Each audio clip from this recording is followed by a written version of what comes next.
Hello, আসসালামু আলাইকুম everyone. তো আজকে আমার ব্লগটা জাস্ট আমি রাত্রি থেকে বিকাল থেকে রাত্রি অবধি কী করি সেটাই দেখানো হতো। বিকালবেলা টপ টপ করে ছোট্ট ছোট্ট পায়ে চলে আসলাম ছাদে।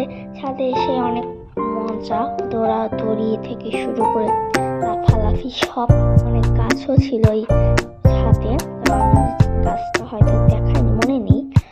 তো আমার বোনের ছেলে আসছিল, আরো অনেক কিছুই, অনেক মানুষ ছিল, বোনরা ছিল, মজা ফুর্তি আরো অনেক।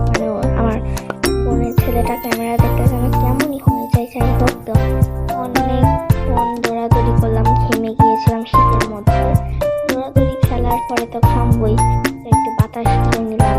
আমরা কিন্তু সন্ধ্যার পরে ছাদ থেকে নামছি, সন্ধ্যা অবধিও ছিলাম। অনেক দৌড়াদৌড়ি ফুর্তি মজা, ক্যামেরাটা অনেক নড়ছে কারণ আমি দৌড়ে বেড়াচ্ছি। তো এই যে আমাকে কেমন লাগছিল কমেন্ট করে জানাবেন কিন্তু। তো এই যে আমরা এখন সন্ধ্যা প্রায় হতেই চলেছে। আবহাওয়াটা হয়তো দেখলে বুঝছিলাম, আমরা কিন্তু সোয়েটার পরিনি। তারপরে এই যে আমার চাচু বিকালে অনেক কিছু নিয়ে আসছিল, আচার, চপ। তার মধ্যে আমি এই আচারটা খেয়েছিলাম, আরও অনেক আচার, তেঁতুলের আচার ছিল। তো সন্ধ্যা হবে হবে দেখতে আমি চুলটা বেঁধে নিয়েছি, আমার ভূতের ভয় বেশি, কিন্তু আমি চুলটা বেঁধে নিয়েছি।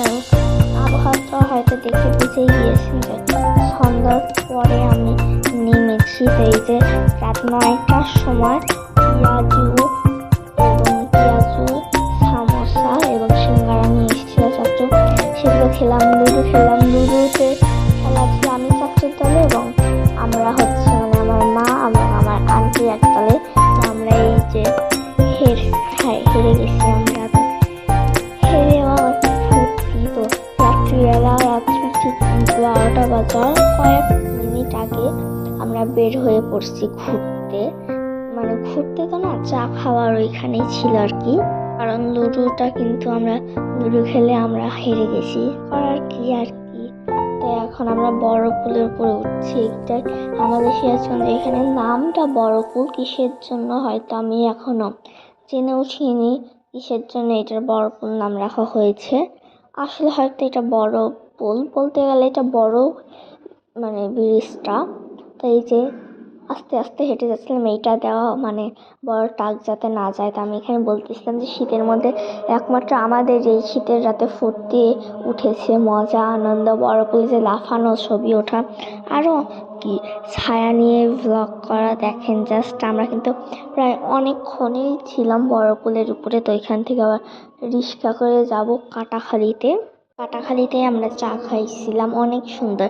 এবং ওইখানটা যে নানা আছে, নানাটা তো আরও ভালো, মজা ফুর্তিতেই কোথা থেকে যে কেটে গেল সময়গুলো। 12টার সময় বাসায় গিয়েছি। তো এই যে সুন্দর করে রিক্সার উপর দিয়ে উঠতে উঠতে চলে গেলাম অনেক দেরিতেই, কিন্তু কয়েক ঘন্টা তো না, কয়েক মিনিট গেছি, 10-15 মিনিট হবে হয়তো। তো গেলাম, যাওয়ার পরে এই যে নানার চা ছিলাম আমরা 4জন, খেয়েছি চাটা। এই যে গরম গরম চা খেতে আমার জিভেই ছিলে গেছে। তো আজকে ব্লগটা আমি এখানেই শেষ করছি। ভালো লাগলে একটা লাইক করে দেবেন। আল্লাহ হাফেজ।